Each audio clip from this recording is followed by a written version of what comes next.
dear colleague, final session is discussion on NDT approach for advanced colon cancer. We have 8 speakers. The first speaker is Professor Wang Zhaoyuan. He is current Vice President and Director of Kaohsiung Medical University Hospital. Today, he is going to talk multidisciplinary management of resectable locally advanced rectal cancer. Is tele-surgery feasible? Please, Professor Wang. First of all,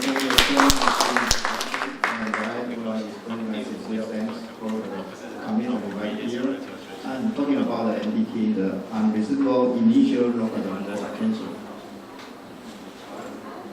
Actually, you know that the unsquared prime tumor is commonly defined as part of fixed region by adjacent structure. It actually approximately 50%, and we use a neoadjuvant with a conventional fraction chemoradiotherapy with approximately 6 to 8 weeks interval to secure and first treatment.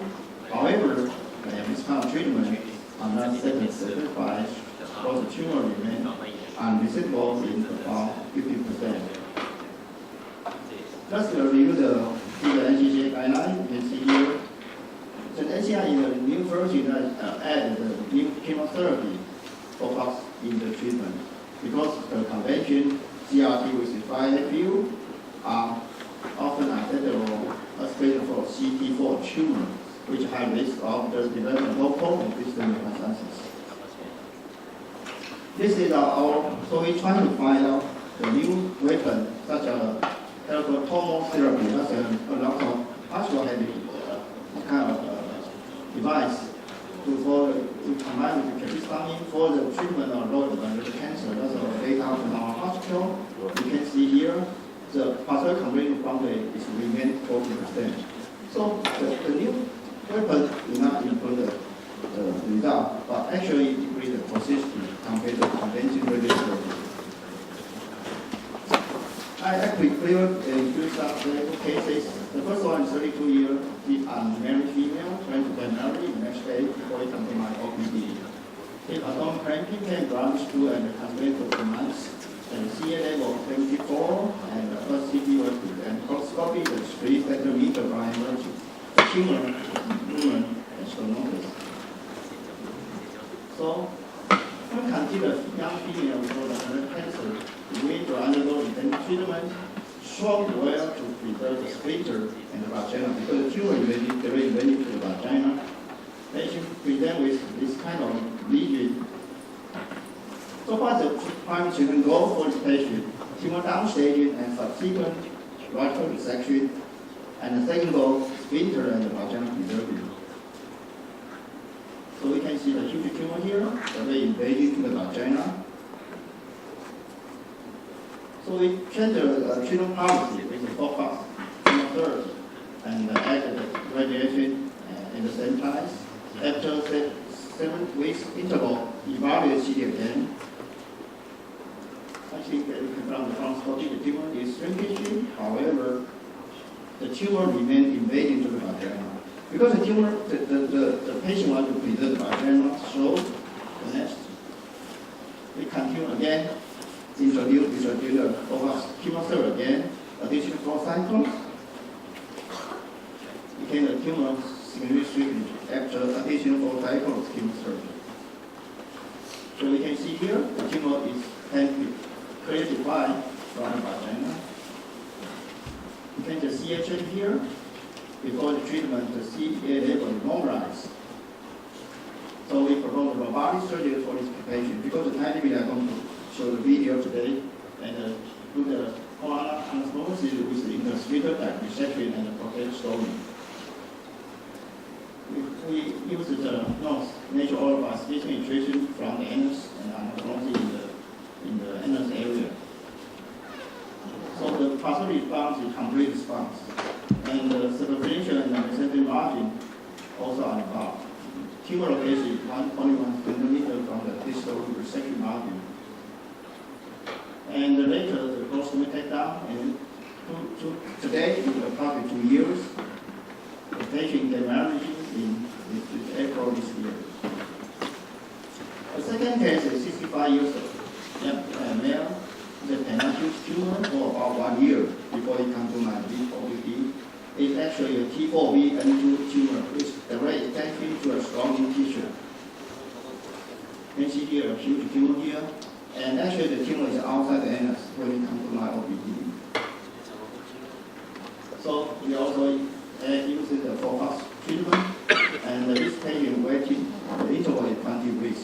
The first case with the waiting time is 32 weeks. The other 8 months actually is from and proceed advance to the waiting time.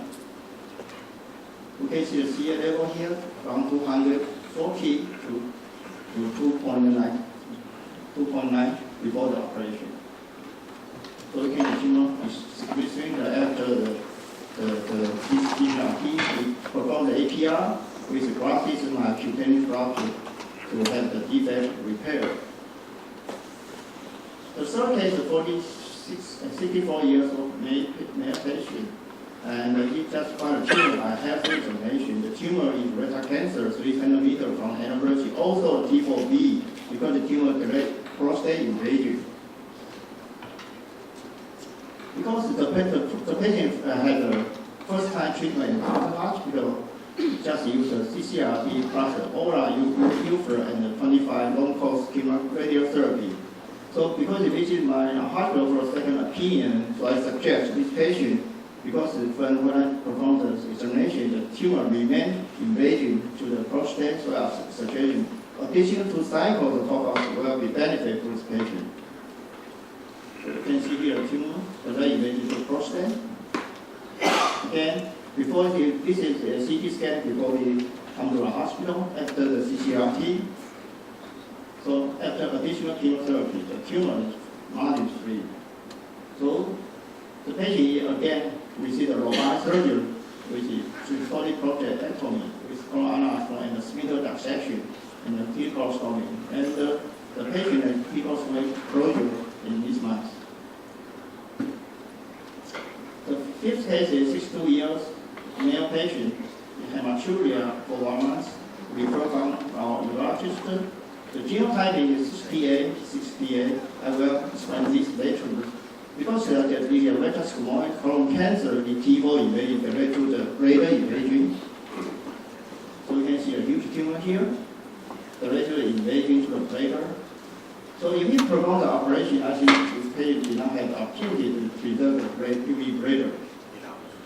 So we also again use the FOLFOX chemotherapy for the patient, and the waiting time 12 weeks is longer than the conventional waiting time. CD evaluation again. So you can see a tumor is shrinking. However, in the tumor blade part, a huge tumor remains. So because we have discovered the urologist, if we perform the operation at this time, the bladder cannot be preserved. So I suggest a longer waiting time and additional chemotherapy for this patient. Actually, we published this year in Translational Research. We can find if you have a EBT1 phenotyping before the chemotherapy, this is a 2-group patient.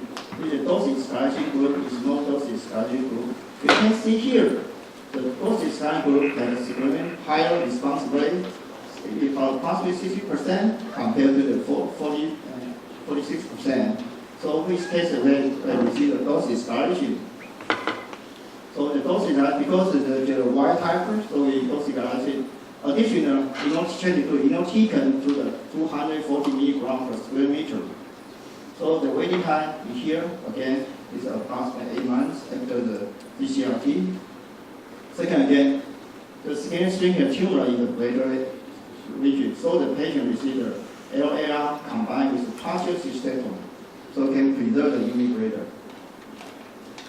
The sixth case is 56-year female, a huge tumor here. You can identify actually not the tumor in the uterus. So the patient received a FOLFOX chemotherapy again, and the initial evaluation by CT scan and additional evaluation again So the patient total is waiting time is approximately 20 weeks. You can see the tumor is experiencing after the CCRP, longer waiting time. So the patient received a low arterial resection. You can see here, change label can see a significant decrease of CA level after CCRP. So the radical resection, the data shows circumferential and concentric margin is free and also a very good digital resection margin. So from our review article, we found the published data on oncology in 2012. You can see here, if we add the enzyme to the patient, the complete response rate is going to increase to 70%. This is another paper published in 2012. That means that the patient with cancer, T3 cancer or T4 cancer, it seems to benefit from outside in addition to this kind of patient. You can just data show here is a better overall survival time.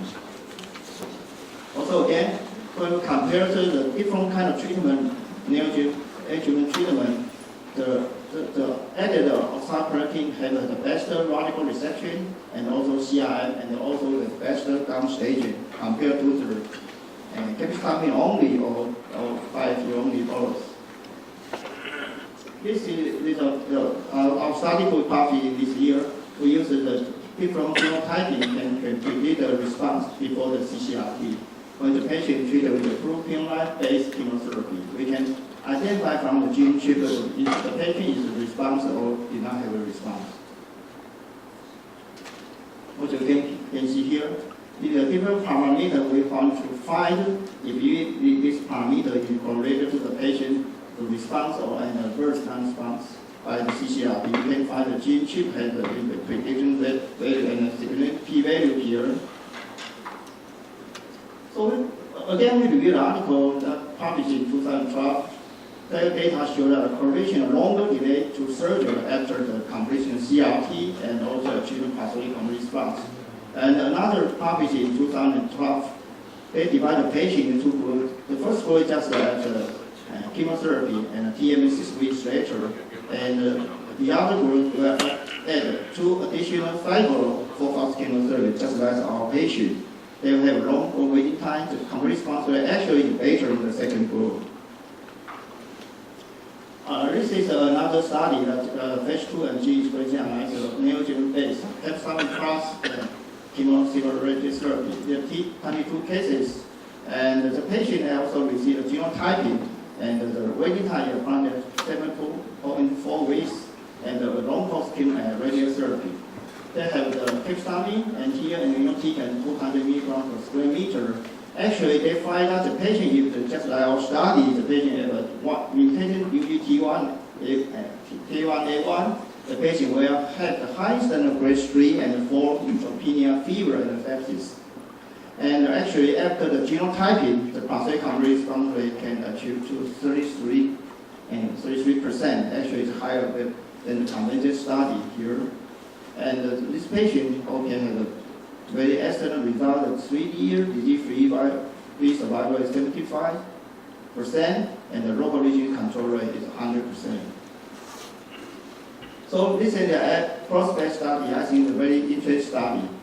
Now we can, if we want to add the radiation in the initial that the study, just divide the patient into 2 groups. The first group will just receive the FOLFOX and have a 6 cycle and against restaging. The patient response, they just receive a TME and after the TME surgery, FOLFOX 6 adjuvant chemotherapy again for this patient. If the response is less than 20%, the chemoradiotherapy will apply to this kind of patient, and the patient receives TME and the FOLFOX adjuvant, 4 cycle for the adjuvant therapy. So the data right now is not published here, but we are anticipating maybe a very good result because it's a new thought, new thinking for the kind of patient or treatment. Actually, this is another paper published this year by BMT Cancer. If you use the multimodality therapy for this kind of cancer patient, if you have the possibility to improve the survival and reduce the local recurrence, according to their study, they find out that using the MDT, they have the local reverse rate better, and also the distant conservation and survival. Okay, the last slide. I think the sample reduction with below CRP may improve the surgical outcome, especially the increased stability and reduce post-operative complications. Also, a funding sparing. So the regimen with the FOLFOX for fear without the entire emperor UGT1A1 genotyping may be another treatment strategy. And the best waiting time was the third intervention. It's from maybe extensive from 8 weeks to maybe 32 weeks and maybe longer. So therapy maybe bring a new hope for this kind of patient. Thank you for your attention. Thank you. We have one question after all talks. I invite the second speaker, Professor Daniel Sargent. He came from United States Mayo Clinic. He is present director of Cancer Center Statistics. Today he is going to talk the 10 years anniversary biologicals in metastatic colorectal cancer, reviewing the evidence of prolonged survival. Professor Sargent, please. Thank you for the introduction, and thank you for the invitation to come. I've had a wonderful 3 days here in Taiwan, and so today I have the pleasure to provide the first half, really, of a two-part talk. Dr. Grothe will be speaking immediately after me, and we worked together to make sure we didn't have overlap in our talks. So I'll talk about what's happened really in the last 10 years in metastatic colorectal cancer and the evidence that we have. So prior to 2004, we had median survivals that had raised from about 1 year with 5FU alone up to somewhere around 20 months with the introduction of irinotecan, capecitabine, and oxaliplatin, prior to the introduction then of the first wave of biologic agents, including cetuximab, bevacizumab, panitumumab. This is the Hurwitz trial from 2004. This was the first trial demonstrating the activity of bevacizumab in addition to IFL versus placebo in metastatic colorectal cancer. And this was an overall survival advantage as well as the progression-free survival that was shown here convincingly and established bevacizumab as, in fact, standard of care in the United States in combination with a fluoropyrimidine-based regimen. However, the IFL regimen was not really used. It fell out of favor due to toxicity and had been replaced at that time by the FOLFOX regimen. So this is the so-called 966 study that looked at the addition of bevacizumab to either Xelox or FOLFOX regimen, recruited patients in the period 2003 and 2004, and then later was amended to include bevacizumab in the 2004-2005 period. The results from this study were supportive for the use of bevacizumab for the PFS endpoint, not quite as strong as they were in addition to the IFL regimen, but one of the problems with this study was that patients were not optimally treated with regard to their oxaliplatin use, and this was a time when people around the world and participants in the study were still learning how to manage oxaliplatin and the fact that oxaliplatin needs to be removed from the therapy after, say, 6 or 8 cycles, and that was not the case in this study. Many patients had oxaliplatin-based neurologic toxicity and, in fact, stopped all of their treatments. So we think that this may be, in fact, an underestimation of the PFS benefit present with the addition of Bev to Xelox or FOLFOX. How long do we have to keep giving therapy? Can we give patients therapy breaks? This was explored in the TYRO3 study, which was recently reported, which used a more modern approach with an induction course of Xelox plus bevacizumab for 6 cycles. And we know we have to stop the oxaliplatin at this point, and the question was, do we need to continue with the fluoropyrimidine and the Bev, or can we stop treatment entirely?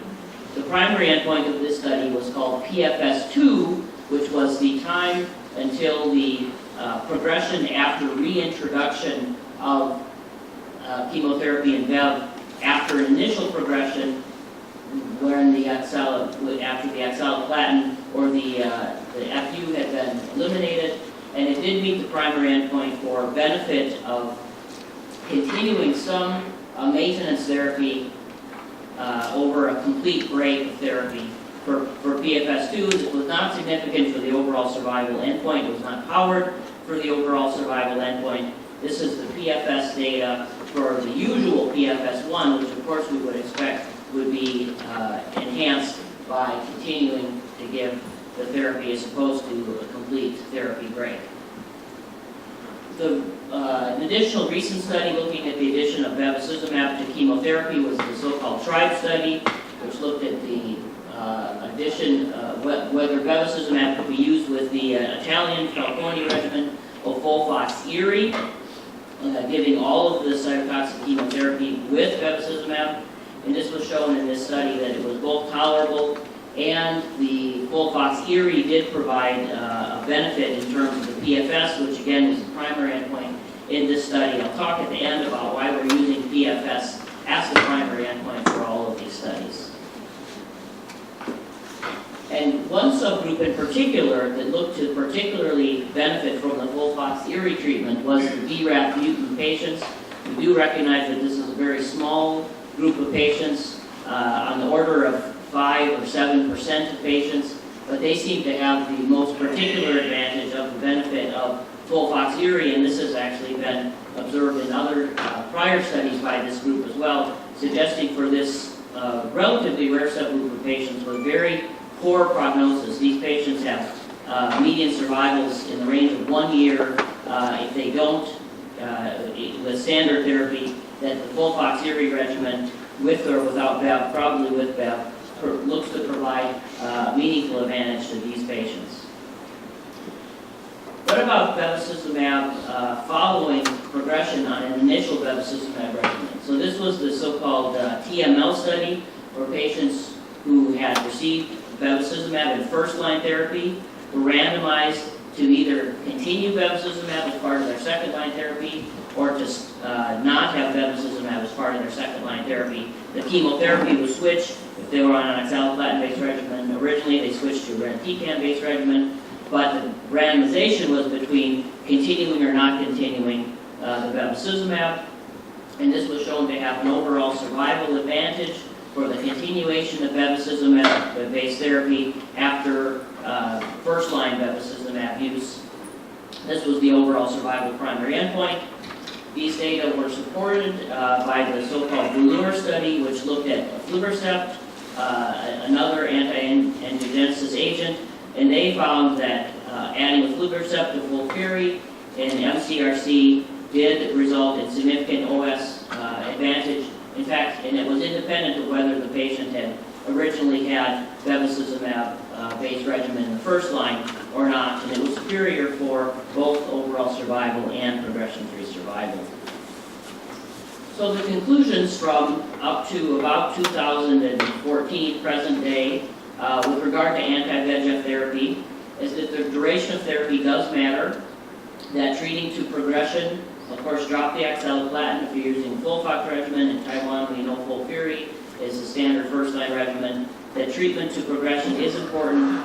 Maintenance strategies have been shown to at least affect PFS. Whether they truly affect overall survival, I think, is still not perfectly clear. The studies haven't been powered to address the overall survival question. And that then treatment beyond progression with bevacizumab or aflibercept both seem to have some still somewhat modest survival advantage, but they have been demonstrated as statistical significance. We know that there's synergism between fluoropyrimidine and bevacizumab-based regimens. I didn't talk about the so-called AVEX study, which looked at bevacizumab without oxaliplatin and showed the advantage there.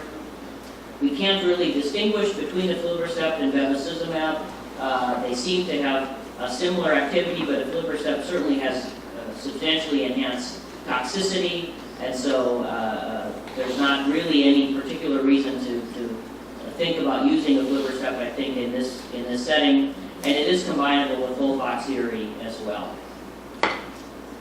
What about another agent, regorafenib, relatively new agent, published by Dr. Grothe in 2012.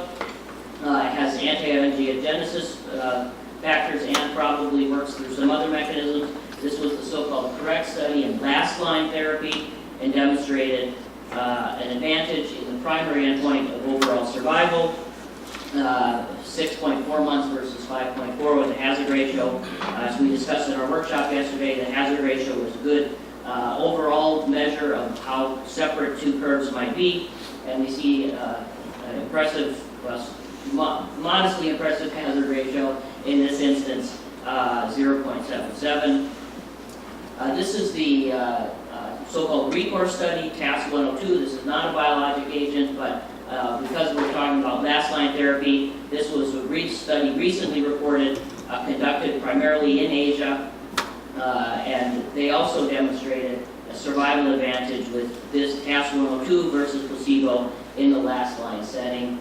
So I think both regorafenib and TAS-102 have activity in last-line after patients who failed their both their anti-angiogenic therapy, and if they are EGFR KRAS wild type, their EGFR-directed therapy.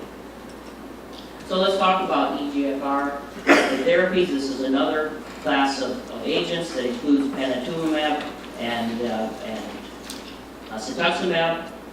We know that KRAS is a biomarker for these, and Dr. Grothe will talk quite a bit more about KRAS as a predictive biomarker.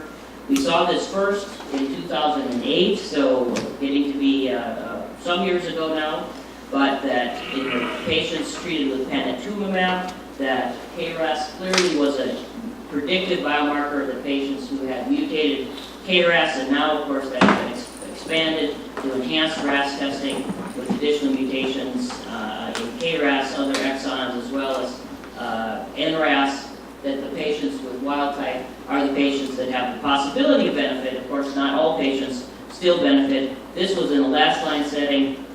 We had similar results with the agents cetuximab compared to best supportive care in the NCIC study, and that was also demonstrated to have no benefit in the RAS mutant patients, and significant benefit both in PFS and OS in the wild-type patients.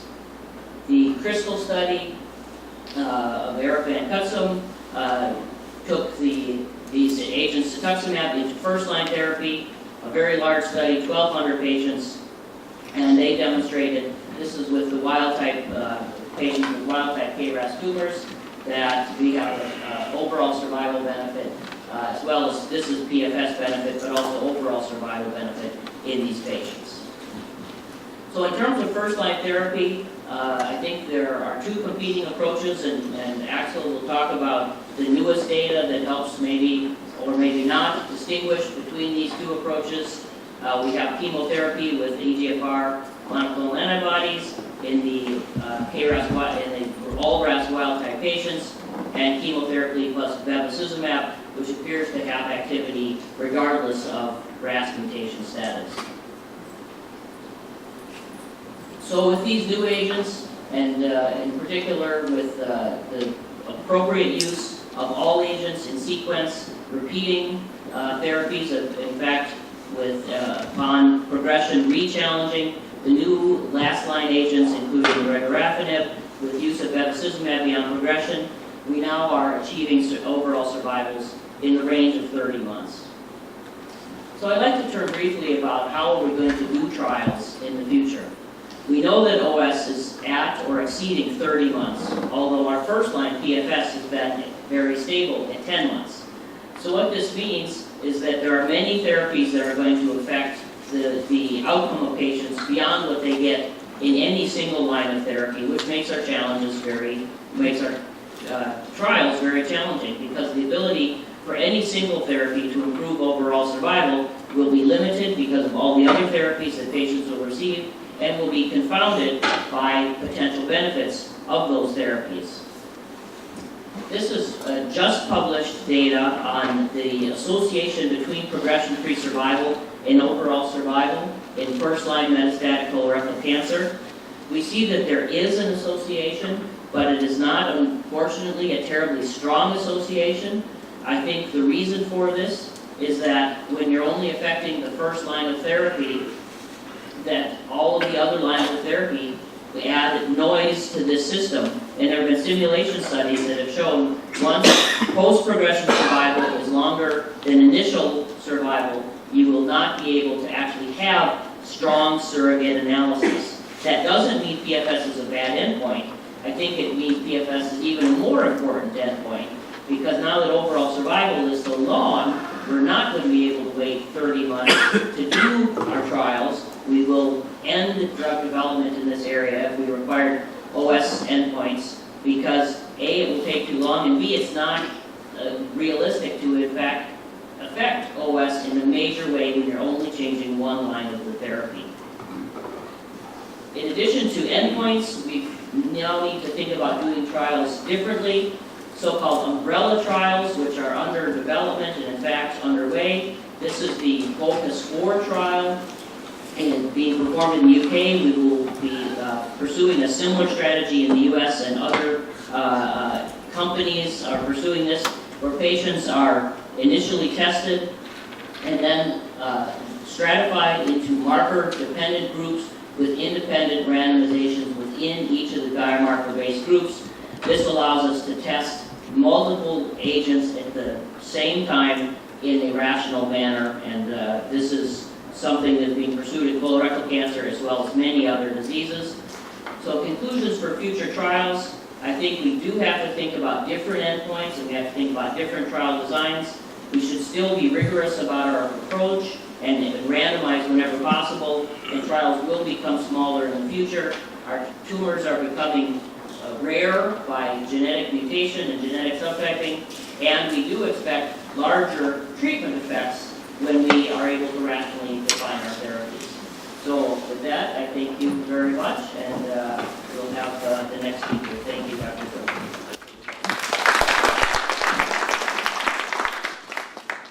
The third speaker will be Professor Axel Grossi. I think this day he have a laboratory in Taiwan. And now he is a professor of oncology in Mayo Clinic and also a consultant in the Division of Medical Oncology in Mayo Clinic. Today we will give a talk about prolonged survival in metastatic colorectal cancer, understand the role of mutation stage for treatment selection. Let's have a big welcome to Professor Grossi. Thank you, Professor Long, and it's a great pleasure to be here. And Dr. Sargent already told you this is kind of a two-tier talk, and I would actually start where he more or less left off by showing you, we have made tremendous advances. We have utilized all these different agents in a strategic manner. This is not just PowerPoint making an overall survival estimate at 30 months. We have seen trials recently, actually very consistently, median overall survival in clinical trials reaching 30 months. So we can do better than initially when we just empirically treated patients. We all have embraced KRAS testing. I think here in Taiwan, we already embraced RAS testing. At least I had a chance to meet with Dr. Wang in his institution, and they routinely do comprehensive RAS testing and BRAF testing, which I think is very important for our patients. So the topic of my talk is, number one, how can we refine the patient population further that benefits from certain treatment interventions? Number two, what is the best strategy for first-line therapy, highlighting the recent head-to-head comparisons in phase 3 trials. And I want to make sure that everyone's aware of the prime analysis of the trial FOLFOX plus minus panitumumab, an Amgen-led study, which had bispecimen of virtually all patients, and they were able to go beyond the conventional KRAS exon 2 mutational analysis and look at other exons in KRAS and NRAS mutation, identified 70% of additional mutations, which were, and this is important, predictive for no efficacy of panitumumab. In fact, in this New England Journal publication last year, in the overall survival analysis here, in the patients who were non-mutated KRAS exon 2, so wild-type KRAS exon 2, mutated other RAS, there was a detrimental effect and these patients had an estimate of a 29% increased risk of dying if you didn't identify these patients up front. So I think we've all embraced comprehensive RAS testing, NRAS and KRAS exon 2, 3, 4 as standard of care, and this has made it into ESMO and the NCCN guidelines. Now, what I really want to talk about, which is the hottest topic right now in the last 12, 18 months, is the head-to-head comparisons between cetuximab and bevacizumab, which have generated a lot of interest, as you can imagine. And this first trial that was actually presented was the FIRE3 study from Germany and Austria, looking at full theory first line with either cetuximab or bevacizumab. Primary endpoint of the 600-patient trial was objective response rate, investigator assessed, no central assessment, but response rate assessment in the ITT population. And interestingly, it's surprising for me because I thought cetuximab would